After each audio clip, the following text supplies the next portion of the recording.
चाचा, कोई रूम खाली है?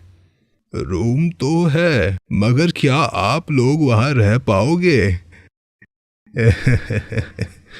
आप लोग चाहो तो वहां रह सकते हो, लेकिन कुछ हो गया तो उसकी जिम्मेदारी मैं नहीं लूंगा। क्यों चाचा, यहाँ चोर डाकू भी है क्या? नहीं, उससे भी ज्यादा खतरनाक चीज है भूत।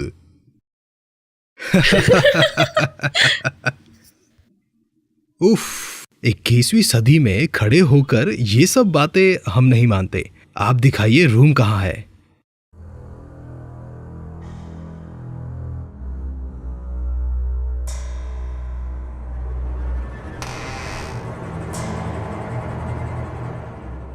ये रहे आप लोगों के बेडरूम और बाथरूम, और इस तरफ है टीवी और लाइट के स्विचेस। अच्छा, यहाँ खाने के लिए बंदोबस्त है क्या? खाना रूम में मिलेगा। रूम सर्विस यहाँ मैं खुद आके दे जाऊंगा। चलो, कुछ तो मिला। आज की रात किसी तरह से यहाँ गुजारा कर लो, कल कहीं और चले जाएंगे।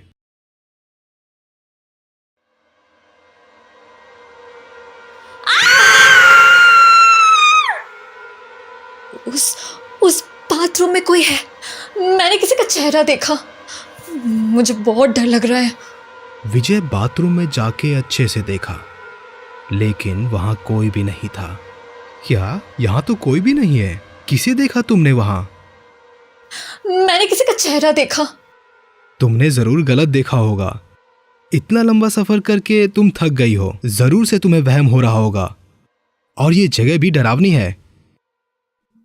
ये सब होने के बाद दोनों सो जाते हैं। अचानक कौन है?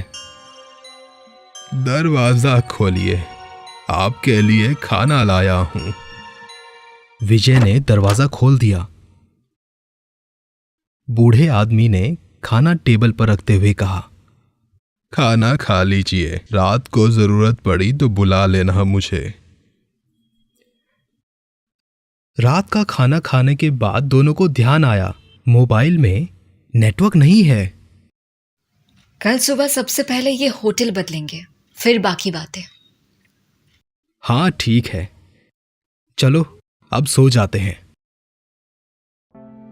बहुत रात हो चुकी थी और साथ में ठंड भी बहुत ज्यादा बढ़ रही थी, मानो इस होटल में बर्फ गिर रही हो। दोनों को समझ नहीं आ रहा था कि आखिर ऐसा हो क्यों रहा था।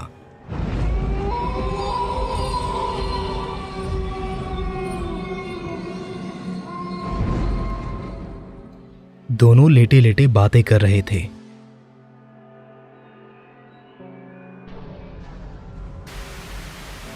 ये सब क्या हो रहा है?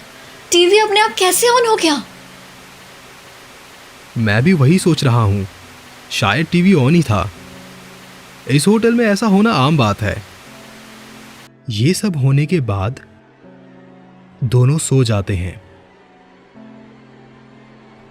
मगर थोड़ी ही देर बाद विजय को लगा शायद बाथरूम का नल खुला हुआ है, मानो किसी ने उसे खुला छोड़ दिया हो। विजय उठकर बाथरूम की तरफ जाता है। लाइट्स ऑन करने पर सब कुछ ठीक नजर आता है।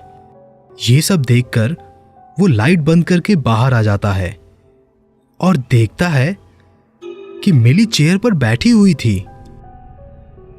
तुम क्यों इतनी ठंड में चेयर पर बैठी हो? चलो सो जाओ। तभी मिली ने बिस्तर से आवाज लगाई, विजय! क्या तुम यहां हो? विजय ने मिली को बिस्तर पर देखा और चेयर की तरफ घूमकर देखा तो वहां कोई भी नहीं था। क्या बात है? तुम किससे बात कर रहे थे? मैंने अभी अभी तुमको चेयर पर देखा, लेकिन तुम तो यहां पर हो। ये ऐसे कैसे हो सकता है?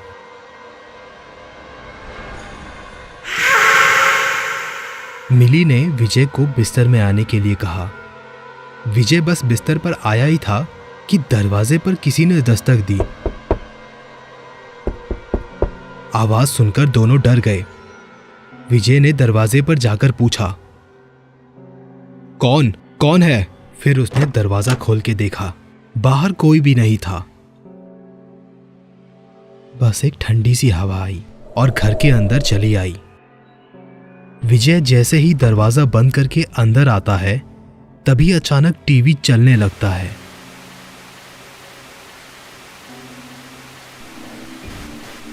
तुम सब मरोगे, तुम सब मरोगे, तुम सब मरोगे, तुम सब मरोगे।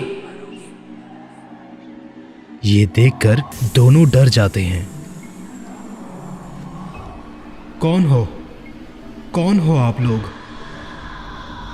विजय, मुझे बहुत डर लग रहा है। उन परछाइयों में से एक भयानक सा चेहरा आगे आया और उसने कहा, तुम लोगों को हम हमारे साथ ले जाएंगे। नहीं नहीं, प्लीज हमें छोड़ दीजिए। विजय और मिली धीरे धीरे दरवाजे की ओर बढ़ रहे थे। अचानक उन दोनों ने दौड़ लगाई। वो सारे परछाइयां उनके पीछे चलने लगी। किसी तरह से जान बचाकर वो दोनों रिसेप्शन पर पहुंचे। फिर विजय ने बोला, चाचा चाचा चाचा, हमें बचा लीजिए, हमारे कमरे में भूत है, वहां पर बहुत सारी डरावनी परछाइयां हैं, हमें बचा लीजिए। फिर उन्होंने देखा जो रिसेप्शन टेबल पर सर रखे बैठे हुए थे, उनके सर पर चादर रखी हुई थी। फिर उन्होंने धीरे धीरे अपना सर उठाया। क्या ऐसे दिखते थे? ऐसे दिखते थे ये भूत?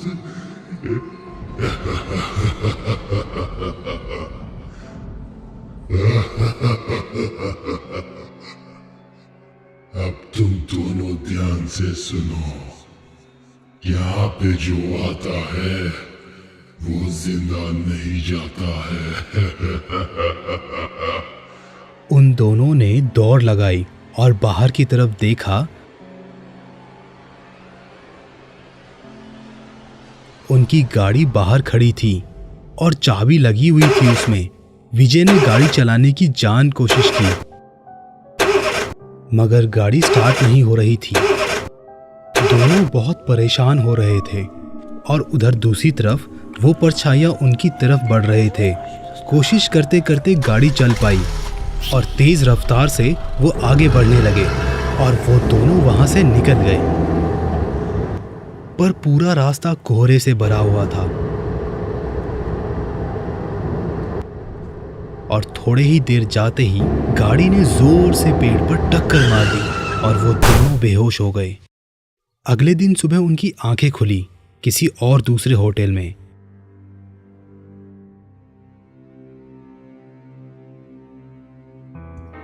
उन्होंने ये सारी बात मैनेजर को बता दी। लेकिन आप जिस जगह की बात कर रहे हैं वहां तो कोई होटल ही नहीं है। बहुत पहले एक होटल हुआ करता था, मगर अब वो भूत बंगला बन चुका है। ये सुनकर विजय और मिली एक दूसरे को देखने लगे।